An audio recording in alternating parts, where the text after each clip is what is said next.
Hello viewers, आज हम लोग बात करेंगे 10th क्लास मैथमेटिक्स का एक ट्रिग्नोमेट्रिक जो टेबल होती है ना, ट्रिग्नोमेट्रिक रेशियो की जो टेबल होती है, एंगल्स वाली जो टेबल होती है, उसको किस तरीके से फाइंड आउट किया जाता है तो उसको हम लोग देखेंगे और उसके बाद हम लोग टेबल फॉर्म करेंगे। तो टेबल के ट्रिक भी होते हैं तो उसको भी हम लोग देखेंगे यहाँ पे। और हम लोग तो सबसे पहले नंबर में उसको प्रूफ करने जा रहे हैं कि sin 30 cos 30 इन सब की वैल्यू किस तरीके से फाइंड आउट की जाती है ट्रायंगल के बेस पे। तो हम लोग उसको देखेंगे, 30 की वैल्यू देखेंगे, 45 की देखेंगे और 60 की देखेंगे। और 0 और 90 ये थोड़े से डिफरेंट होते हैं लेकिन हम लोग उनको भी देखेंगे। लेकिन 0 और 90 को देखने से पहले हम लोग 30, 60 और 45 इन तीनों को पहले देख लेते हैं। उसके बाद हम लोग आएंगे 0 और 90 पे।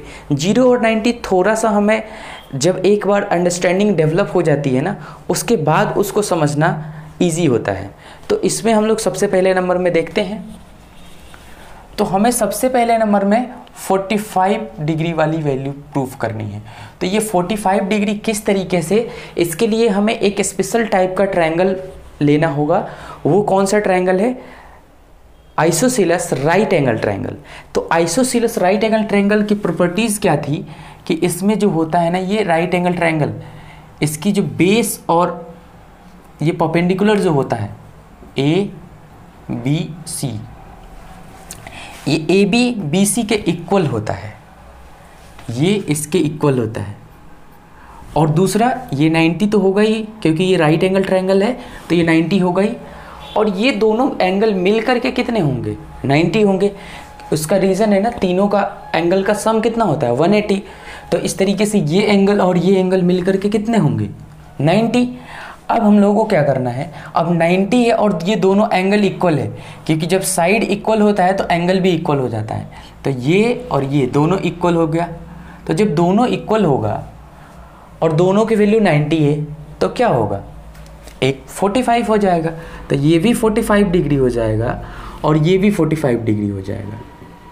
और एक चीज़ हम लोग यहाँ पे एक और एज्यूम करेंगे कि इसका लेंथ x है और इसका भी लेंथ x है। तो इस तरीके से हाइपोटेनस का लेंथ निकालना है हमें। हाइपोटेनस का लेंथ क्या होगा? तो √x² प्लस x²। इस तरीके से ये कितना आ जाएगा? ये 2x² हो जाएगा, √2x²। अब x का तो रूट निकल जाएगा बट 2 का रूट नहीं निकलेगा। तो यहाँ पे हो जाएगा ये x × √2। तो x√2 इसका हाइपोटेनस हो गया। तो इस तरीके से हम लोग अब सबकी वैल्यू फाइंड आउट कर सकते हैं। जैसे मुझे निकालना हो sin 45 डिग्री निकालना हो, तो sin 45 डिग्री के लिए सबसे पहले नंबर में sin थीटा का क्या फॉर्मूला था? तो sin theta perpendicular upon hypotenuse था। तो परपेंडिकुलर यहाँ पे कितना है? तो ऐसा नहीं है, इसमें तो दोनों सेम ही है, तो या तो हम इसको ले लें या इसको ले लें, क्योंकि ये भी तो दोनों सेम है, परपेंडिकुलर और बेस तो सेम ही है। तो यहाँ पे हो जाएगा परपेंडिकुलर x अपॉन ये x√2। यहाँ से ये x से x कैंसिल आउट हो जाएगा, तो ये हो जाएगा 1/√2। तो इस तरीके से हम लोगों को याद रखना है sin 45 कितना होता है? 1/√2। अब जैसे कई बार भूल जाते हैं हम, तो भूलेंगे तो एक बार जब आंख बंद करेंगे ना, तो ये ट्रायंगल हमें याद आएगा। यदि हमने प्रैक्टिस इस पे कर लिया तो ये याद आएगा और हम लोग ईजिली उसका वैल्यू बता देंगे। वहाँ पे यूज़ करना होगा तो यूज़ कर लेंगे। एग्ज़ाम में भी सपोज करते हैं बहुत सारे बच्चों को कन्फ्यूज़न हो जाता है कि इसमें क्या था, √3/2 था या 1/√2 था। तो उसके लिए ये बहुत काम आएगा। एक बार आंखें बंद करेंगे, जिनको ये पता है अब याद कर लेंगे, तो एक तो हो जाएगा कि मेमोराइज़ कर लिया। तो मेमोराइज़ कर, जो भी चीज़ें हमें मेमोराइज़ करते हैं ना, तो वो परमानेंटली स्टोर नहीं होता है, लेकिन जिसका हम लॉजिक समझ लेते हैं ना, वो हमारे माइंड में परमानेंटली रजिस्टर्ड हो जाता है। इसलिए हमें ट्राई करना चाहिए कि किसी भी चीज़ को परमानेंटली किस तरीके से अपने सबकॉन्शियस माइंड में उसको रजिस्टर्ड कर लें। तो उसके लिए हमें लॉजिक को समझना होगा, क्योंकि अपना जो सबकॉन्शियस माइंड है ना, वो लॉजिक को समझता है। ना कि हमें जो हम लोग रिपीटिशन करते हैं, रिपीटिशन से भी होता है बट वो स्ट्रॉन्ग पाथवे नहीं बन पाता है। लेकिन जब हम किसी भी चीज़ को लॉजिक से समझते हैं तो उससे रिलेटेड हमें एक स्ट्रॉन्ग पाथवे बन जाता है अपने माइंड में, न्यूरॉन्स का कनेक्शन बन जाता है, और वो जब भी हम उसे याद करने की कोशिश करेंगे, किसी को बताना हो, किसी क्वेश्चन में यूज़ करना हो, ईजिली उसको बता पाएंगे। क्योंकि जो अपना सबकॉन्शियस माइंड और कॉन्शियस माइंड जो होता है ना, तो सबकॉन्शियस माइंड में जब पाथवे उसका स्ट्रॉन्ग हो गया है तो कॉन्शियस माइंड उसको रिकॉल कर लेता है इजीली। लेकिन वही पाथवे स्ट्रॉन्ग नहीं होगा तो फिर वो अच्छे से रिकॉल नहीं कर पाएगा। अब जैसे कोई रटने वाले क्या जब अभी अभी रटे हैं तो उनको याद है, लेकिन कुछ टाइम बाद यदि वो इसका यूज़ नहीं करेंगे तो वो भूल जाएंगे। क्योंकि अपना सबकॉन्शियस माइंड जो होता है ना, हर उस चीज़ को भूल जाता है जिसको अपना कॉन्शियस माइंड इम्पोर्टेंस नहीं देता है। इम्पोर्टेंस नहीं देने का क्या मतलब है, आप उसका यूज़ ज़्यादा दिनों से नहीं कर रहे हैं, इसका मतलब आपके सबकॉन्शियस माइंड को लगेगा कि ये इम्पोर्टेंट नहीं है, इसको डिलीट कर दो। तो ये चीज़ है। अब हम लोग यहाँ पे समझते हैं cos 45 degree b upon h formula होता है, तो ये भी वही हो जाएगा x अपॉन x√2। तो यहाँ से ये भी कैंसिल आउट हो जाएगा और 1/√2 आ जाएगा। इस तरीके से tan 45 डिग्री, तो tan 45 होता कितना है, होता तो 1 है, लेकिन किस तरीके से है, तो p अपॉन b, यहाँ पे p भी x है, b भी x है, तो x से x कैंसिल आउट हो जाएगा तो ये 1 हो जाएगा। इस तरीके से cot की वैल्यू बात करें, cot 45 डिग्री की, तो ये b अपॉन p हो जाएगा, तो b अपॉन p ये भी x अपॉन x हो जाएगा, तो ये भी यहाँ पे कट होकर के 1 आ जाएगा। इस तरीके से बात करते हैं हम लोग। यहाँ पे और भी लिख सकते हैं sec 45 डिग्री, तो यहाँ पे sec cos का उल्टा होता है, तो b अपॉन h था तो h अपॉन b हो जाएगा, तो h अपॉन b। तो h क्या है यहाँ पे, h x√2 अपॉन x, तो x से x कैंसिल आउट हो जाएगा, यहाँ पे हो जाएगा √2। तो ये चीज़ क्लियर है। इसके बाद कोसेक वाला भी फॉर्मूला क्लियर है, यहाँ पे कोसेक भी वही हो जाएगा 45, तो वो भी √2 ही आएगा। क्यों, क्योंकि यहाँ पे sin 45 1/√2 है और जस्ट इसी का रिवर्स होता है कोसेक, तो वो भी क्लियर हो जाएगा यहाँ से। अब हम लोग यहाँ पे समझते हैं 30 डिग्री और 60 डिग्री, ये दोनों एक ही ट्रायंगल से हम लोग निकालेंगे, और वो ट्रायंगल कौन सा होगा जो कि हम लोग बहुत बार उस ट्रायंगल का यूज़ करते हैं और आगे भी फ्यूचर में करते ही रहेंगे, इक्विलैटरल ट्रायंगल। इक्विलैटरल ट्रायंगल में हम लोगों को उसके बारे में हम लोग जानते हैं क्या क्या चीज़ें। सबसे पहले नंबर में सभी साइड्स उसकी इक्वल होती है, सभी एंगल्स इक्वल होते हैं, और जब सभी एंगल इक्वल हैं और सभी एंगल का सम 180 डिग्री है तो उसको 3 से डिवाइड करेंगे तो 60 आ जाएगा। तो इस तरीके से सभी एंगल्स उसके कितने हो जाते हैं, 60 डिग्री, ये भी 60 डिग्री और ये टोटल भी 60 डिग्री। यहाँ पे मैं लिख इसलिए नहीं रहा हूँ कि मैं वहाँ से एक हाइट ड्रॉ करने वाला हूँ, यहाँ से एक हाइट ऐसे ड्रॉ करने वाला हूँ। अब ये हाइट क्या होगा, जैसे इसको मैंने d बोल दिया और इसके लेंथ को, जिसके सभी साइड को a बोल दिया मैंने, लेंथ इन सब की, इसकी भी लेंथ a, इसकी भी लेंथ a। अब क्या होगा, ये जो हाइट हमने ड्रॉ किया,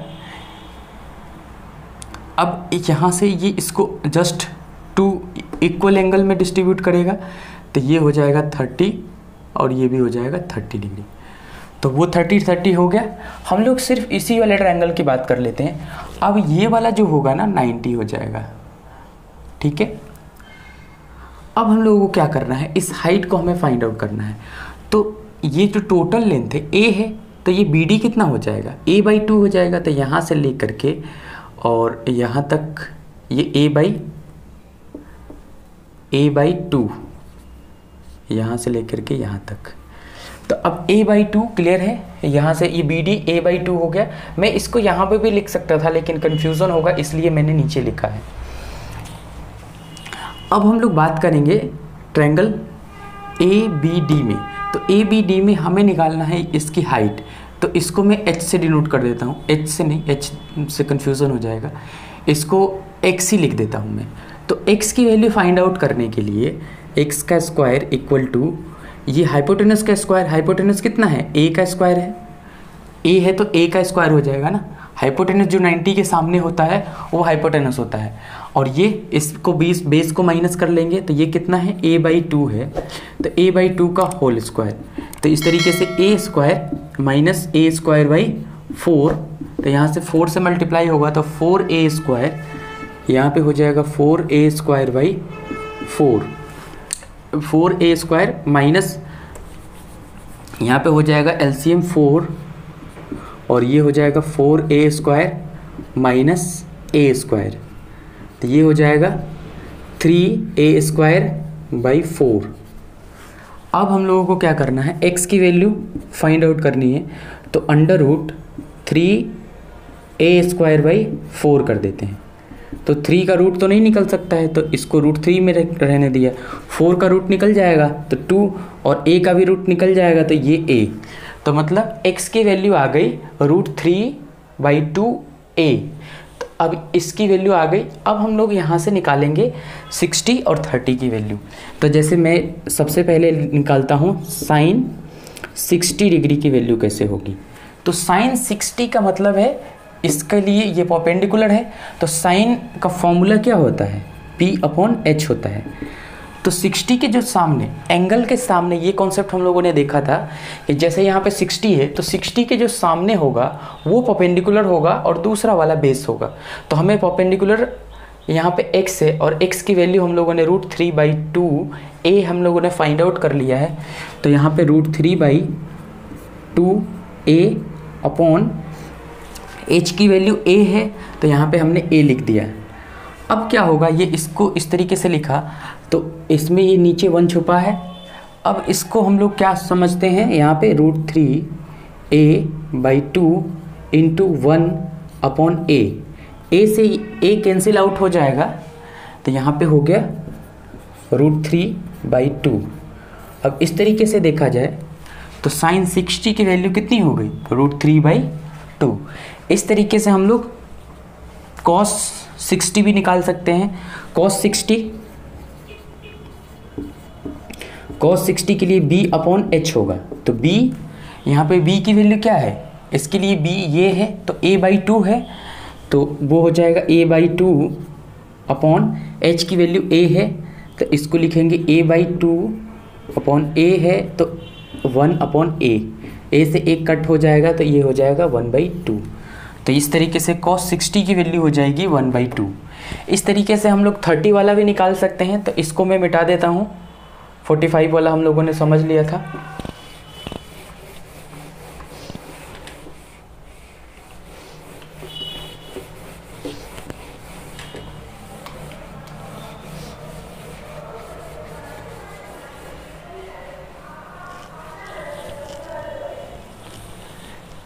इसके बाद हम लोग tan 60 की भी वैल्यू निकाल सकते हैं। यहीं से tan 60 हो जाएगा P/B। तो P यहाँ पे क्या है, अभी हम लोगों ने देखा था, ये जो हमने फाइंड आउट किया है x, तो √3/2a अपॉन B की वैल्यू a/2 है तो यहाँ पे a/2 हमने लिख दिया। तो इसको कैसे लिखेंगे, √3a/2 इंटू 2/a। इसको बस उल्टा करके लिख देना है हमें। तो यहाँ से a से a कैंसिल आउट हो जाएगा, 2 से 2 कैंसिल आउट हो जाएगा तो ये हो जाएगा √3। तो इस तरीके से tan 60 की वैल्यू हो जाएगी √3। अब हम लोग 30 की बात कर लेते हैं। साइन 30 कैसे फाइंड आउट करेंगे, तो जैसे इसको फाइंड आउट किया, फॉर्मूला इसका P/H ही होगा। तो साइन 30 इसके सामने जो होगा वो उसके लिए परपेंडिकुलर होगा। तो साइन 30 इसके सामने है BD, और BD की वैल्यू a/2 है। तो a/2 उसके लिए परपेंडिकुलर होगा, और हाइपोटेनस तो दोनों के लिए सेम ही होगा। तो इस तरीके से ये हो गया a/2 अपॉन a। इसको हम लोगों ने थोड़ी देर पहले भी देखा था, a/2 इंटू 1 अपॉन a से a कैंसिल आउट हो जाएगा, तो इस तरीके से आ जाएगा 1/2। तो यानी साइन 30 की वैल्यू 1/2 हो गई। इस तरीके से cos 30 की वैल्यू फाइंड आउट कर लेते हैं। तो cos 30 के लिए b/h फॉर्मूला लिखेंगे। b 30 के लिए b क्या होगा, इसके सामने जो हुआ वो परपेंडिकुलर हो गया और दूसरा वाला बेस हो जाएगा, तो x इसका बेस हो गया। तो x की वैल्यू हम लोगों ने फाइंड आउट किया है √3/2a। तो इस तरीके से √3/2a अपॉन h की क्या वैल्यू है a, तो a हो गया यहाँ पे, तो a से a कैंसिल आउट हो जाएगा, ये हो जाएगा √3/2। इस तरीके से cos 30 की वैल्यू हो गई √3/2। तो इस तरीके से हम लोग सभी फाइंड आउट कर सकते हैं। अब tan 30 भी फाइंड आउट करके देख लेते हैं। p/b, p अब 30 के सामने जो p होगा वो, और b तो यही हो जाएगा इसके लिए, 30 के लिए b ये हो जाएगा a/2 अपॉन √3/2a। अब यहाँ से ये a/2 इंटू 2a अपॉन, नहीं a तो नीचे चला जाएगा ना, ये 2 सिर्फ ऊपर जाएगा, तो 2 अपॉन √3a। a से a कैंसिल आउट हो जाएगा, 2 से 2 कैंसिल आउट हो जाएगा, और यहाँ पे रह जाएगा 1/√3। तो tan 30 की वैल्यू 1/√3 होती है। अब इस तरीके से हम लोगों ने 45 का थोड़ी देर पहले यहाँ मिटा दिया मैंने, वो देख लिया था, 30 और 60 देख लिया। इस तरीके से किसी का भी हम लोग फाइंड आउट कर सकते हैं। अब हम लोग 0 और 90 को समझते हैं। यहाँ से थोड़ा सा कॉन्सेप्ट हमें मिल गया है, इसलिए अब 0 और 90 वाला हमें समझ आ जाएगा। 0 और 90 वाले में थोड़ा सा ये चीज़ समझना होता है, कब उसका बेस इंक्रीज होकर के उसके हाइपोटेनस के इक्वल हो जाता है और कब उसका परपेंडिकुलर 0 हो जाता है। तो ये चीज़ हमें समझ लेना है, उसको भी मैं समझा देता हूँ, वो समझ आ जाएगा, एक बार में ही समझ आ जाएगा। जैसे पहले नंबर में हम लोग 0 की बात करते हैं, 0 डिग्री वाले के लिए बात करते हैं। तो 0 डिग्री कब एंगल फॉर्म होगा, जैसे हमने एक एंगल बनाया है ये, तो ये परपेंडिकुलर है और इसका बेस है और ये हाइपोटेनस है, ये थीटा एंगल है। तो अब ये क्या हो रहा है, थीटा डिक्रीज होगा।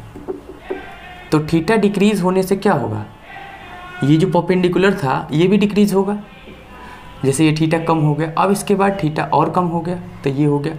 अब ये हाइपोटेनस जब थीटा 0 हो जाएगा तो इसी के ऊपर आ गया ना, तो यानी हाइपोटेनस किसके इक्वल हो गया, बेस के इक्वल हो गया, और परपेंडिकुलर धीरे धीरे छोटा होता होता होता गायब ही हो गया। तो यानी P = 0 हो गया और H = B हो गया। ये जिसको समझ आ गया फिर उसके लिए कोई दिक्कत नहीं है, 0 की वैल्यू इजीली निकाल पाएगा वो। जैसे साइन 0 डिग्री की बात करें तो P/H होता है। P की वैल्यू क्या है, 0 है, तो 0 में किसी भी चीज़ से डिवाइड करें तो वो क्या होता है, 0। तो इसलिए साइन 0 डिग्री की वैल्यू 0 हो जाती है।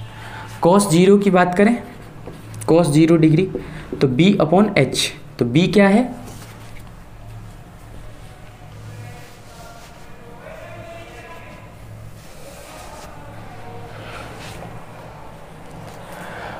यहाँ पे B क्या है, B H के इक्वल हो गया है, तो ये दोनों के दोनों इक्वल हैं, तो इसको मैं ऐसे लिख देता हूँ, तो H से H कट हो जाएगा, तो ये 1 आ जाएगा।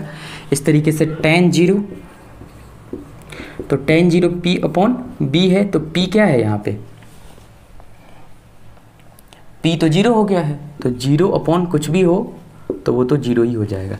तो इस तरीके से sin 0, cos 0, tan 0, अब आगे के भी निकाल सकते हैं। जैसे मैं एक और निकाल के बता देता हूँ, cot वाला, क्योंकि cot वाले से थोड़ा सा वो एक नॉट डिफाइन भी आएगा।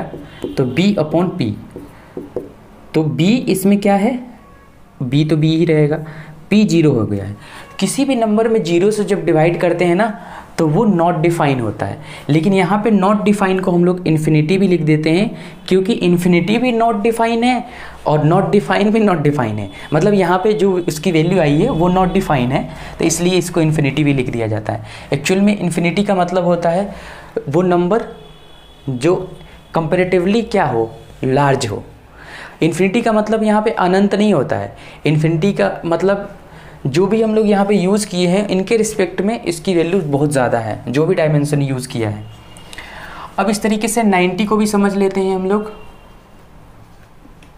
अब 90 डिग्री में क्या होगा, जैसे यहाँ पे मैंने एक ये ट्रायंगल बनाया, इसमें ये परपेंडिकुलर है, ये बेस है, ये हाइपोटेनस है। अब क्या हो रहा है, ये थीटा है, अब ये थीटा यहाँ पे इंक्रीज हो रहा है, तो इंक्रीज हो रहा है तो देखते हैं क्या चीज़ें कम हो रही है, बी कम हो रहा है और यहाँ पे P और H दोनों इक्वल की तरफ जा रहे हैं। अब जैसे ये 90 होगा तो ये तो B तो गायब हो गया, मतलब B गायब होने का मतलब B जीरो हो गया, और क्या हो जाएगा, P H के इक्वल हो जाएगा, क्योंकि ये सीधा होते होते ये सीधा होते होते इसके इक्वल आ जाएगा, तो B H के इक्वल आ जाएगा। ये जिसको समझ आ गया फिर उसके लिए कोई दिक्कत नहीं है और इसको समझना कोई टफ नहीं है। अब साइन 90 डिग्री की वैल्यू फाइंड आउट करनी है, तो P अपॉन H होता है, तो P और H, ओ सॉरी ये B होगा ना, B तो जीरो हो गया है, ये तो P होगा, परपेंडिकुलर उसके हाइपोटेनस के इक्वल होगा।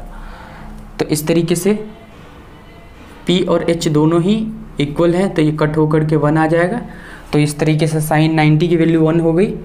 कॉस 90 की वैल्यू फाइंड आउट करनी है हमें, तो B अपॉन H होगा, तो B यहाँ पे B क्या है, B तो जीरो है, तो जीरो है तो जीरो अपॉन H, ये जीरो हो जाएगा।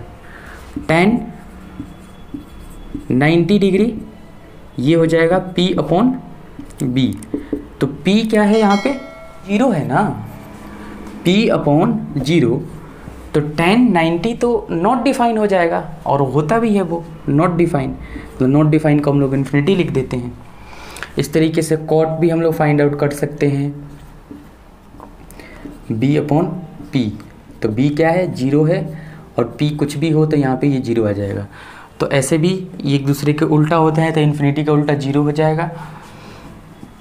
सभी के सभी फाइंड आउट कर सकते हैं। तो जीरो भी हमने समझ लिया, 90 भी समझ लिया, 45 भी समझ लिया, 30 भी समझ लिया और 60 भी समझ लिया। अब इन सब को कंबाइन करके एक टेबल बनाया जाता है, उस टेबल को भी समझ लेते हैं। उस टेबल को याद रखना है हमें, और ये तो हो गया कि जैसे कोई भूल गए या कहीं पर मेंशन कर दिया कि आप इसको प्रूफ करके बताओ, या किसी ने पूछ दिया, तो उसके लिए है ये ट्रिक।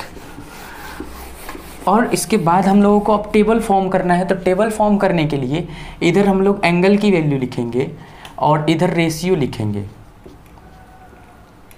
ऐसे कर देता हूँ मैं, टेबल फॉर्म करेंगे,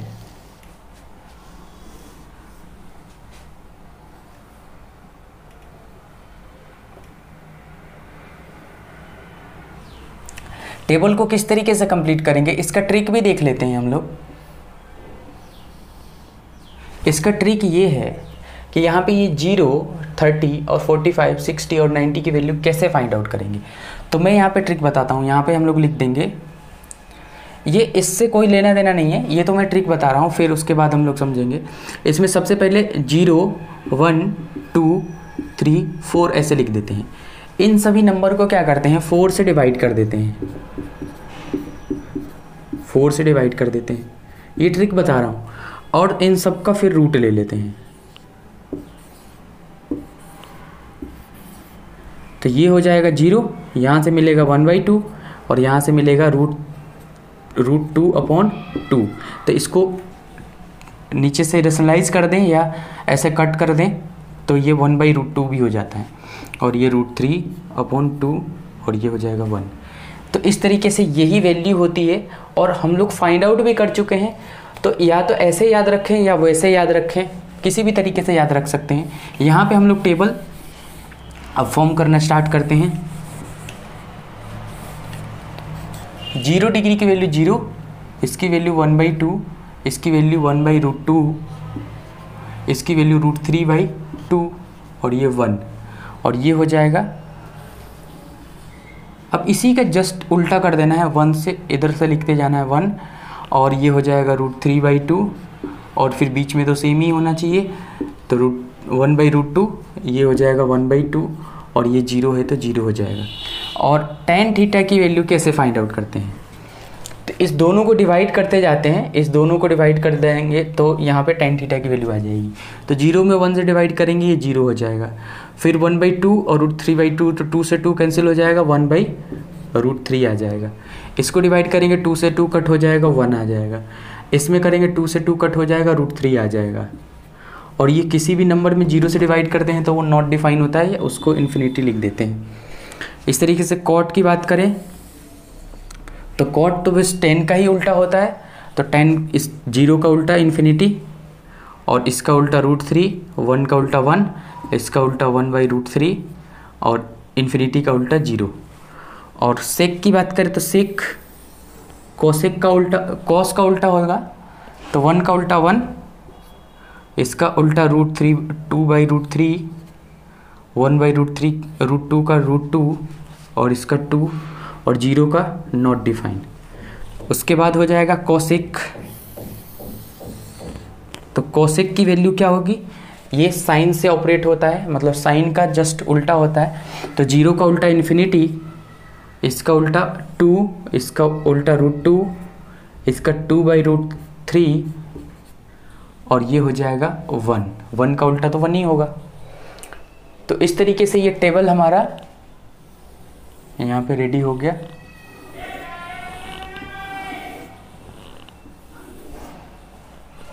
इस तरीके से हमारा टेबल रेडी हो गया। इस टेबल को याद रखना है, ये बहुत ही इम्पोर्टेंट टेबल है और ये आगे तक काम आएगा। ओके, तो इसमें जो हम लोगों ने आज की वीडियो में समझा, ये इसको ट्रिक भी बोल सकते हैं और इसको कॉन्सेप्ट भी बोल सकते हैं। ट्रिक इस मामले में कि याद कैसे रखा जाए, किसी भी चीज़ को याद रखने के लिए जो चीज़ समझते हैं उसको ट्रिक भी बोलते हैं, उसको लॉजिक भी बोलते हैं, उसको कॉन्सेप्ट भी बोलते हैं। तो इसको कॉन्सेप्ट समझ के या समझ ले, या इसको लॉजिक समझ के समझ ले, या इसको ट्रिक समझ के समझ ले, किसी भी तरीके से समझ ले, लेकिन इसको समझ लें क्योंकि ये बहुत इंपॉर्टेंट है और ये बहुत आगे तक भी काम आने वाला है। ऐसा नहीं है कि ये 10th क्लास में ही है, आगे भी काम आने वाला है। ये ट्रिग्नोमेट्री एक ऐसा चैप्टर है ना, वो आगे जैसे 11th और 12th क्लास में, सिर्फ 11th 12th ही नहीं, आगे कोई यदि इंजीनियरिंग फील्ड में जाता है तो वहाँ पर भी ये हर जगह पे यूज़ होते ही रहेंगे। और ट्रिग्नोमेट्री का एप्लीकेशन तो रियल लाइफ में भी होता है, तो उसको भी हम लोग किसी नेक्स्ट वीडियोज़ में देखेंगे। हाइट एंड डिस्टेंस के क्वेश्चन को किस तरीके से सॉल्व किया जाता है, उसका भी कुछ ट्रिक है, ट्रिक नहीं उसको बोल सकते, वो भी एक कॉन्सेप्ट ही है। उसमें जब फिगर जिसको बनाने आ जाता है ना, वो इजीली क्वेश्चन को सॉल्व कर लेता है, और जिससे फिगर नहीं बनता है वो उस क्वेश्चन में फंस जाता है। तो हम लोग देखेंगे उसको भी किसी दूसरे वीडियो में। अभी तो यहाँ पे बिल्कुल ये समझ आया होगा। यदि इसमें भी कोई डाउट है तो आप कमेंट करके बिल्कुल पूछ सकते हैं। Okay, thank you.